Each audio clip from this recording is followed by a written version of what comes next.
tandis qu'à son habitude, mon cosmos, sillonné de vent, s'égosillait âme nocturne. Il fut l'hôte de mon couvent. Et c'est en cet instant que le vide a surgi. À ce stade, je sus qu'il pouvait surgir, et m'aperçus hors de propos, envieux de ceux qui endorment leurs envies, envieux de réduire les lettres à leur brillant pour y refouler le cosmos. Comme si l'encre n'était jamais sèche, mais qu'il ne restait rien à dire sur l'infini néant dans lequel il palpite mon cosmos. C'est amical pour les oisifs, vaste comme un savoureux fond de cale, vertigineux comme un coup de canif dans le vent, plage des rêveurs, faces au vide, tête comme en l'air, et sans heure.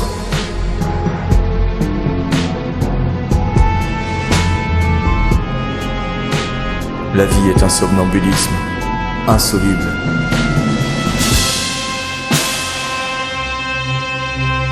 Et j'arrive à l'âge où l'on fait de la place.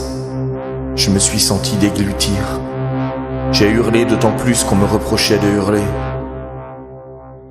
Je suis devenu fou.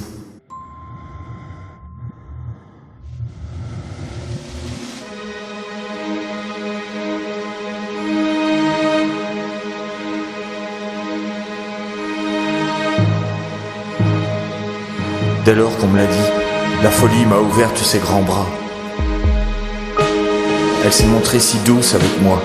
Je lui ai résisté, je lui ai dit qu'on se reverrait. Elle m'a dit qu'elle ne me quittait pas des yeux. Elle m'a soufflé des baisers. Elle a caressé mon pelage.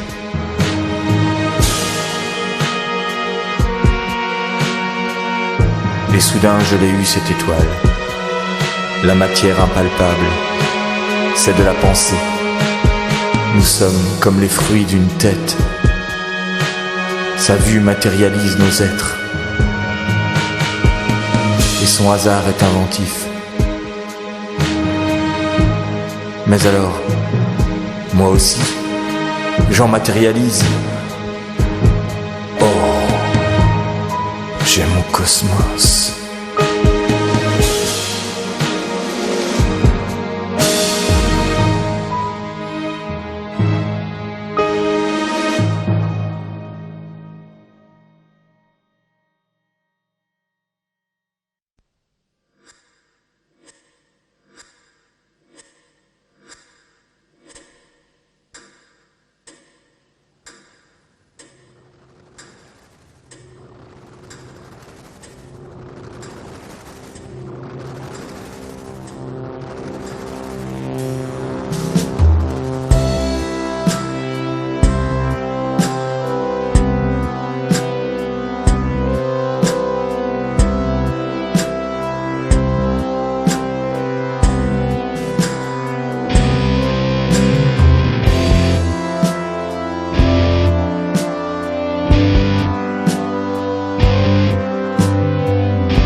Qu'ai-je connu de plus que celui qui chantonne? Bon, j'ai connu l'extase, mais j'ai vécu des jours au pied de son souvenir. L'extase est une pensée en panne, et ce n'est sans doute pas comme ça qu'il faut vivre. Nous sommes réveillés sans arrêt. Je ne crée pas grand-chose. Je suis bien sentencieux à décrire mon rien. Créer laisserait-il des traces olfactives?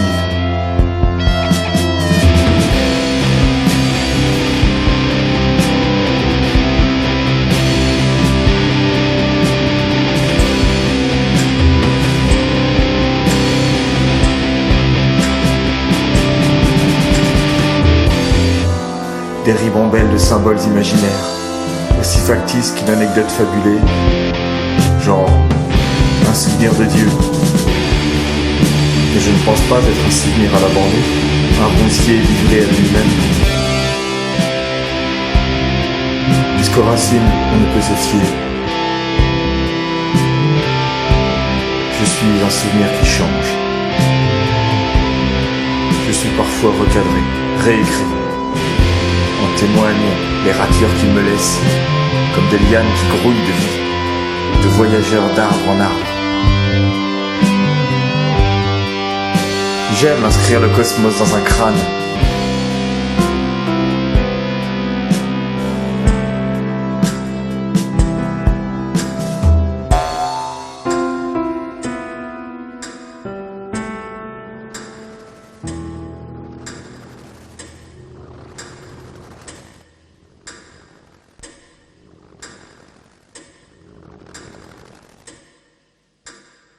J'aime inscrire le cosmos dans un crâne.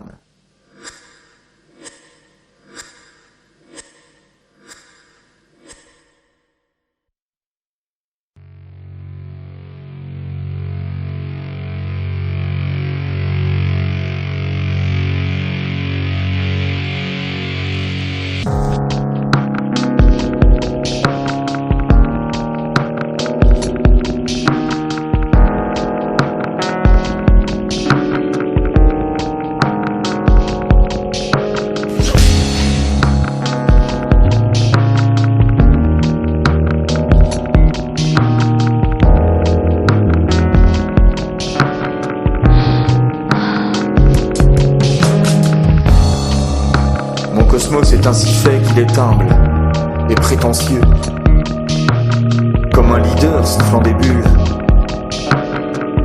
Je m'enorgueillis de ces dimensions inaccessibles, où mes pensées cueillent le titre de constellation. En même temps, tout cela n'apporte rien. Parmi lui ou moi, peut-être cela sème-t-il que ces graines semées t'incitent à faire de même. Peut-être sème-t-elle. Je m'humilie bien volontiers à n'être que le rêve d'un autre, tout en jouissant moi-même d'être un créateur, rivalisant d'idées tordues aux créatures quelque part.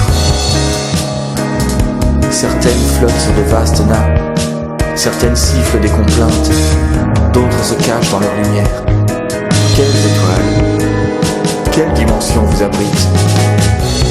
Imaginez qu'on se rencontre, mes rêveries évaporées en une seule goutte qui s'amplifie dans son voyage, où elle m'invite, mes pétillantes envolées, au cœur d'un cosmos, hors de celui que j'imagine, hors de celui qui m'imagine, bien entre nous, qui s'animalise et fleurit, porte ses fruits chanteurs et se laisse cueillir, autour et bien au fond de moi.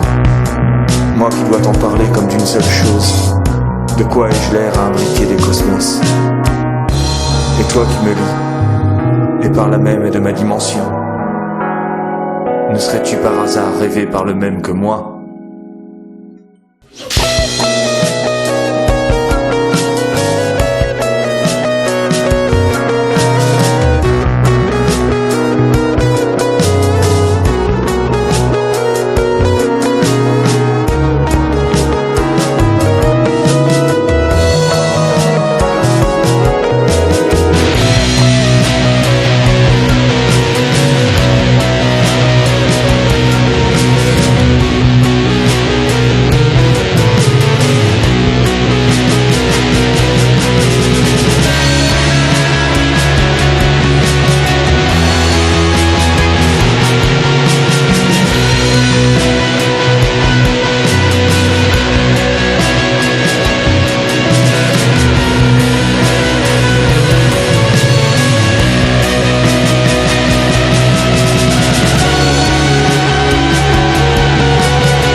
Ce n'est pas mon cosmos qui est triste.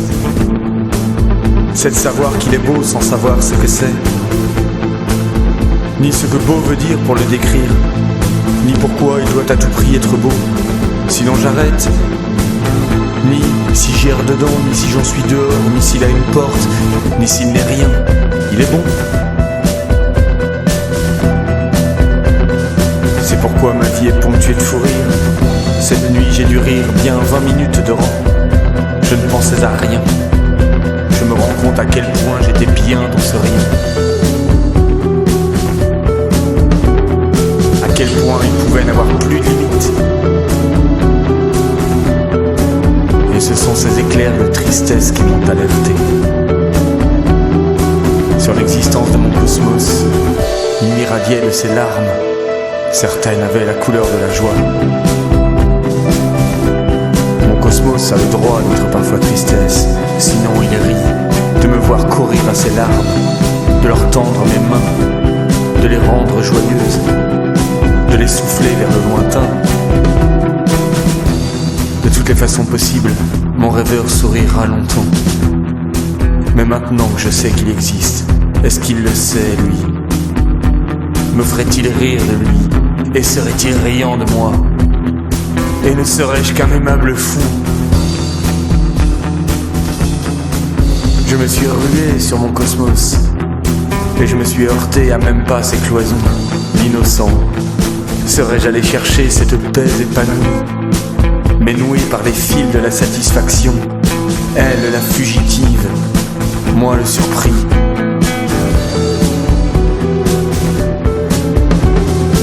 Je sens bien qu'il faut estimer les choses légères, les estimer toutes légères, ne plus échafauder des absolus frustrants. Fût-ce au négligé de subtils cosmos, fût-ce au détriment de ce qui dépasse la portée de mon œil et que je vois quand même.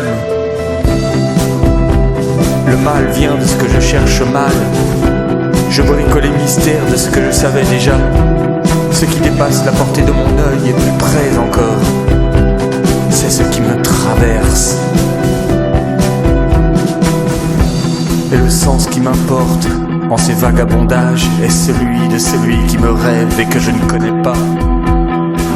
C'est pourquoi je faisais grise mine. Je cherchais son cosmos dans le mien. Il est si facile après ça de prétendre que tout est vain pour qui cherche tout son être en lui-même.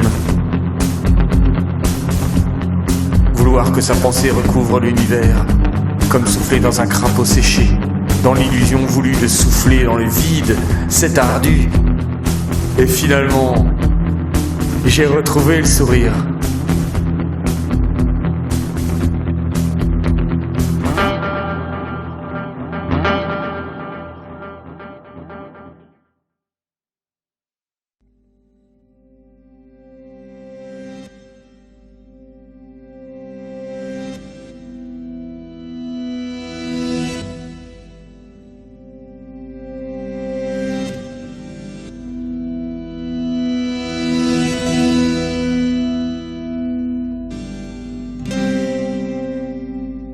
D'où vient que j'accorde tant d'importance au regard des femmes?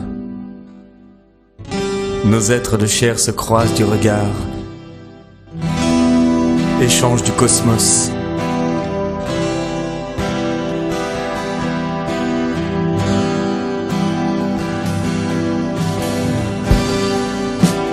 Chacun s'en va avec sa part de l'autre, qui ne lui manquait pas.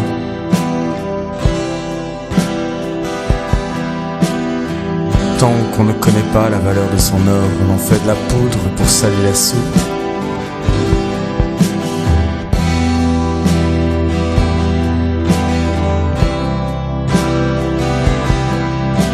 Puissais-je ne jamais connaître la valeur de mes rêves, ni celle de ce qu'elles m'ont pris, qui ne me manque pas, comme le don d'un oubli que j'ai dû donner de bon cœur.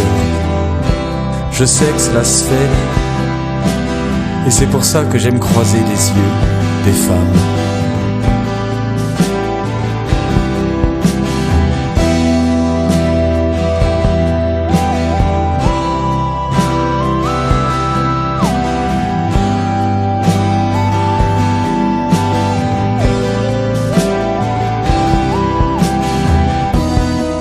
existence est le fruit d'un regard croisé.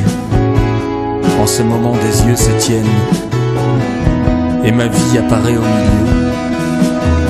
Et lorsque je mourrai, c'est que chacun sera parti en emportant un bout de l'autre.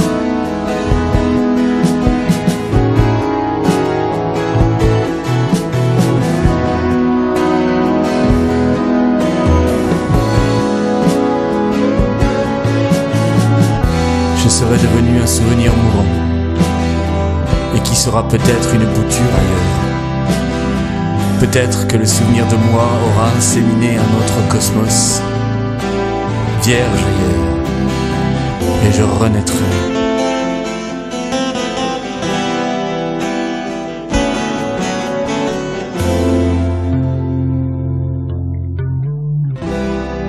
C'est pourquoi lorsqu'on vit, on est à la fois mourant et fécond. Commençant à mourir ici, commençant à renaître là-bas, entre deux regards qui s'approchent, se croiseront, s'éloigneraient. Et c'est pourquoi le passé et l'avenir nous mettent mal à l'aise. Et pourquoi j'aime croiser des femmes, des yeux.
que voulait me faire voir celui qui rêve de moi.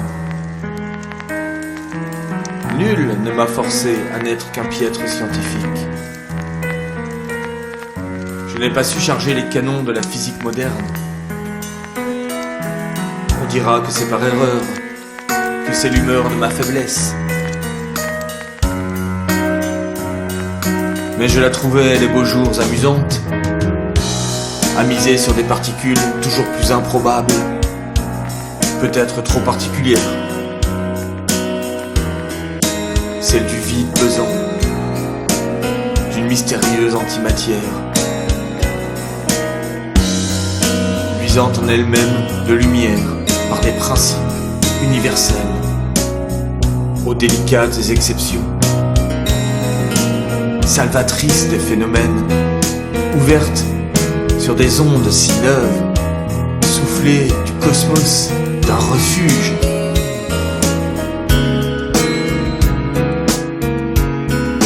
Aussi, la gravité ondule-t-elle noblement, et j'avais sous le nez qu'en y pensant, je rayonnais.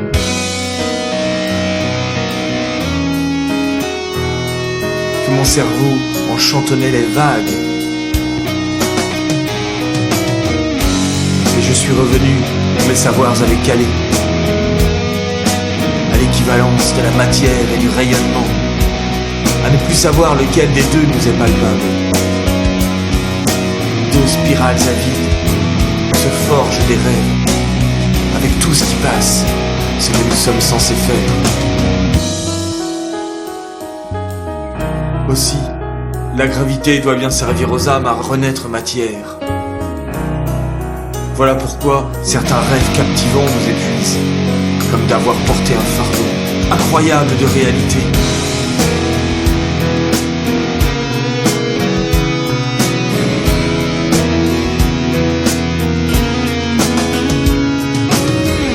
Ma science est celle des somnambules, ma méthode rigoureusement poétique, passant pour un être illuminé par le vide, libre de me savoir dans l'éclat délicieux des regards qui se croisent, si lent qu'il me semble infini, si vif qu'il me semble éternel.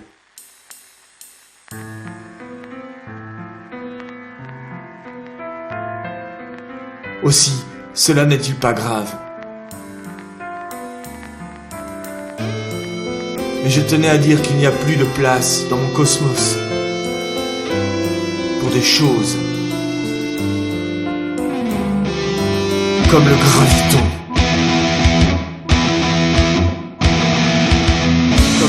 Comme le graviton.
ce qui me contrarie, toute cette introspection que je m'inflige. Je ne devrais ne plus rien écrire, mais j'ai des questions sur le feu. Les rayons cosmiques sont de ceux qui mitonnent longtemps, et c'est bien malgré moi que mes vents les attisent. Le soir impose son calme, comme il me plaît. Le vrai vent est tombé, il est faible, juste et constant. Sinon je ne sentirais pas le myosotis, je ne serais pas dans le poème, ni l'ange de notre cosmos. Celui du myosotis est le mien.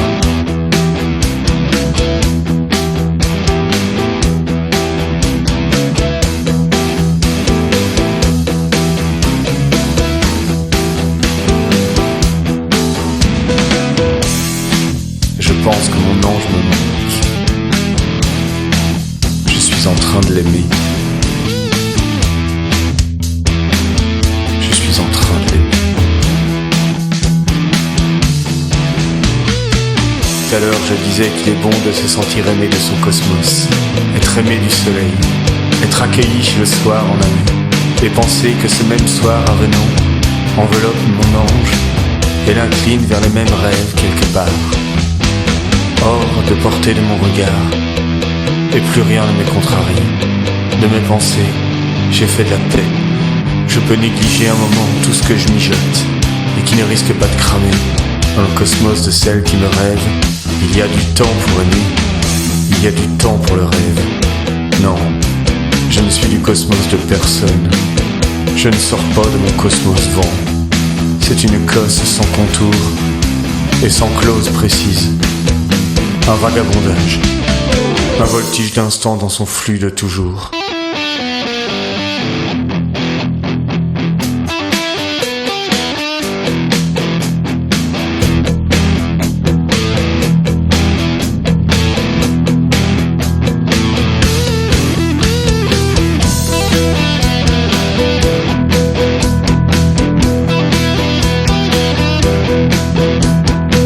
Mon cosmos ne m'impose rien. De si peu de contraintes, je doute de ne pas l'inventer. Ce pré où le non-vin humidifie les pierres et s'évapore secrètement. Non-vaine rosée, je te respire. Tes copes avec ma vanité. Que je ne prenne mon cosmos pour un supermarché.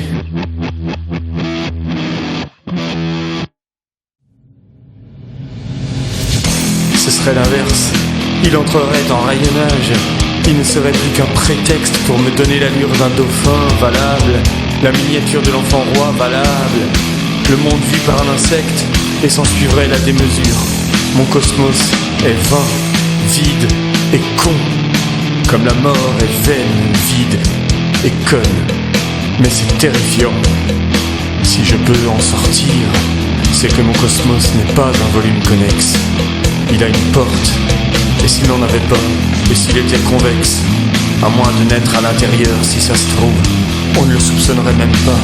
Non, il faut qu'il y ait une porte, une sorte de porte. Mais pourquoi mon cosmos veut-il être connexe? Pour me dissoudre, il faut que je l'expire. J'aime tellement l'humanité.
plaisir aujourd'hui à parler de la pluie. Elle tombe bien droite, là, sur les plantes du jardin. J'ai choisi une chaise orientée vers les vitres. Je lis la pluie à livre ouvert. Elle n'en a rien à faire du temps.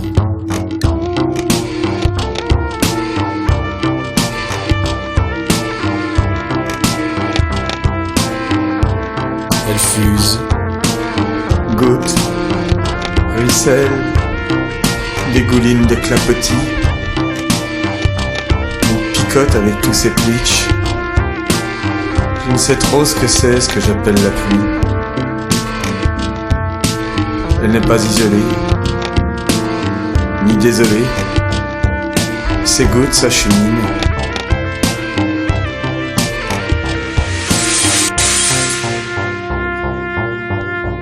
Combien d'entre elles auront rayé mon ciel? Tout ça pour une flaque.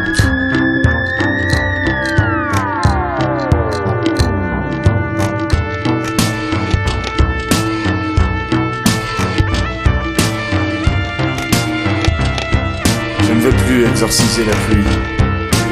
Je ne voudrais plus parler d'elle. Je veux la laisser me mouiller, comme les étoiles du jardin.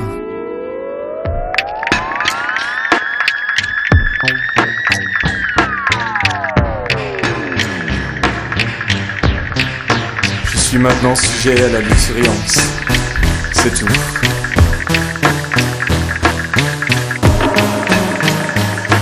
Je regrette déjà qu'il pleuve moins. Bientôt ça rayonnera encore, quand mon cosmos sonnera. Et je m'en remettrai. Et promettrai à mon ange de lui faire un bouquet quand on se rêvera. Sur nos saintes constellations. l'idée du cosmos illusoire était si exacte. Un jour c'est sûr, on se contacte, je m'y rendrai.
Salut.